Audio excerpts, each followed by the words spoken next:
শিলবাড়ি টাঙ্গাইলের কালিহাতী উপজেলার সিংগাইর গ্রামের শিলপাড়া। এই শিলপাড়ায় বসবাস করে একজন শীল, নাম তার হরিপদ শীল। সে প্রতিদিন খুব ভোরবেলায় ঘুম থেকে উঠে পাউডার দিয়ে দাঁত মাজন করে।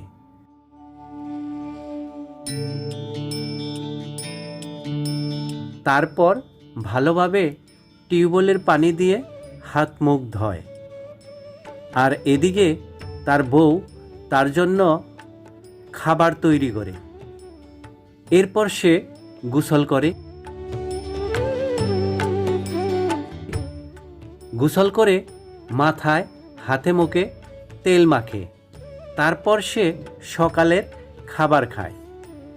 সকালের খাবার খাওয়ার পর হরিপদ তার বউয়ের হাতের মিষ্টি জর্দা দিয়ে বানানো মিষ্টি পান খেয়ে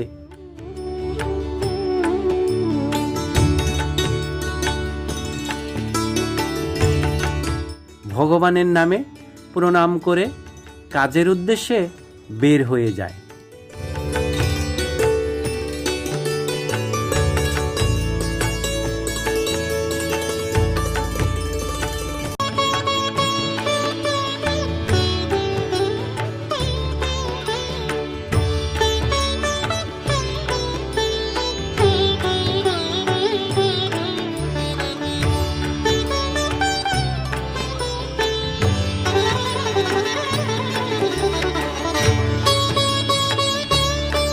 মানুষ মাত্রই সৌন্দর্য পিয়াসী, আর এই সৌন্দর্যের অন্যতম উপকরণ হলো চুল।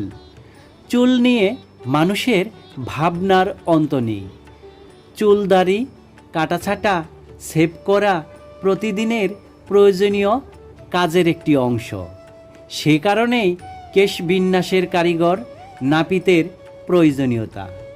আগে হাটে বাজারের বটবৃক্ষের ছায়ায়, খেয়াঘাটে, ফুটপাতে কিংবা গ্রামগঞ্জের রাস্তাঘাটে ইটের উপর সাজানো পিঁড়িতে বসে নাপিতেরা গ্রাম বাংলার মানুষের চুলদাড়ি কাটত।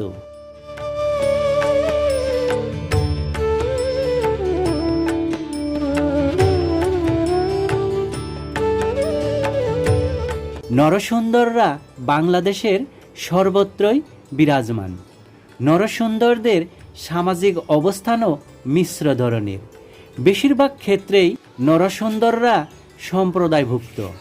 এটি একটি বংশানুক্রমিক পেশা। সাধারণত এই সম্প্রদায়ভুক্ত গোষ্ঠীর পদবি প্রামাণিক, দাস, শীল, সরকার ইত্যাদি হয়ে থাকে।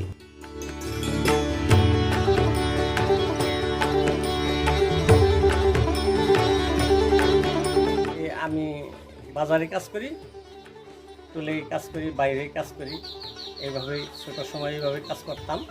সেটাই অভ্যাস আমার, যে ছিলন টেলন করতে পারি নাই। বাড়িতে কেউ ডাক ডুক দিলে, তারপরে ওখানে বড় জ্যেষ্ঠ লোকজন আসে, নামি দামি, তাদের কাজকর্ম করি।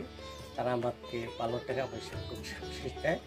অথবা কোনো ছেলেবেলেকে যদি বাচ্চা কাচ্চা হয়, তাদের কাজকর্ম করে দিলে আমাকে বকশিশ খুশি দেয়। যাদের শৈশব কেটেছে গ্রামে, তাদের স্মৃতিতে আজও চোখের সামনে ভাসে সেই স্মৃতিময় দিনগুলো। গ্রামগঞ্জের হাটবাজারে গেলে এখনও কোথাও কোথাও চোখে পড়ে চিরচেনা সেই দৃশ্য। রাস্তার পাশে, হাটে ঘাটে, জলচৌকিতে বসিয়ে ও কাঠের বক্সে বসে খুর, কাঁচি, চিরুনি, সাবান, ফিটকারি, পাউডার ও লুশন নিয়ে প্রতিনিয়ত মানুষকে সুন্দর করার কাজ করে যাচ্ছেন এইসব নরসুন্দর বা নাপিতেরা।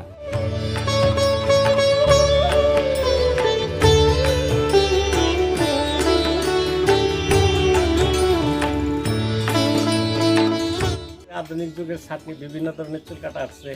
মনে করেন যে দুতলা, তারপরে বাটি ছাটনি, তারপরে স্কোয়ার ছাটনি, কত নমুনার ছাট ছোট আসছে।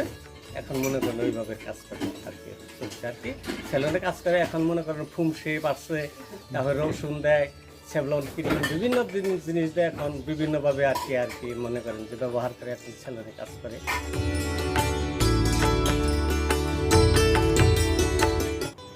নরসুন্দরদের চুল কাটার সেই আদি পরিচিত দৃশ্য এখন সচরাচর চোখে পড়ে না, কারণ আধুনিক সভ্যতার ক্রমবিবর্তনে কেশ কারিগরদের গতিধারায় লেগেছে নতুনত্বের ছোঁয়া।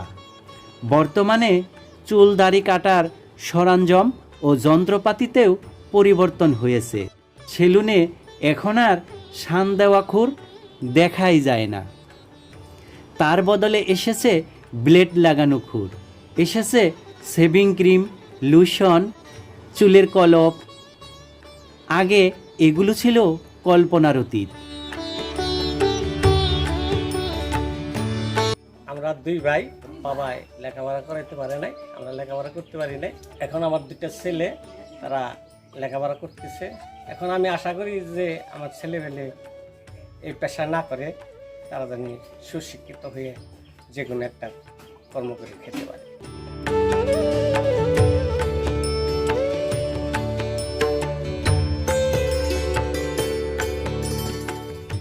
দৈনন্দিন গ্রামীণ জীবনযাত্রার গুরুত্বপূর্ণ আনুষঙ্গিক বিষয়ের মধ্যে চুল কাটাছাটা, সেভ ইত্যাদি কাজে দীর্ঘকাল ধরে নিয়োজিত নরসুন্দর বা নাপিতদের বর্তমানে সংসার চালাতে হিমশিম খেতে হচ্ছে। আগেকার দিনে তাদের আয় দিয়ে সংসার ভালোভাবে চললেও এখন তারা আর্থিক সমস্যা কাটিয়ে উঠতে পারছে না। তাই দিন দিন হারিয়ে যাচ্ছে আবহমান বাংলার ঐতিহ্যবাহী প্রাচীনতম পেশা নরসুন্দর বা নাপিত। তবু কিছু কিছু নাপিত বা শীল, তারা বংশ পরম্পরায় এই পেশাকে ধারণ করে চলেছে যুগ যুগান্তরে।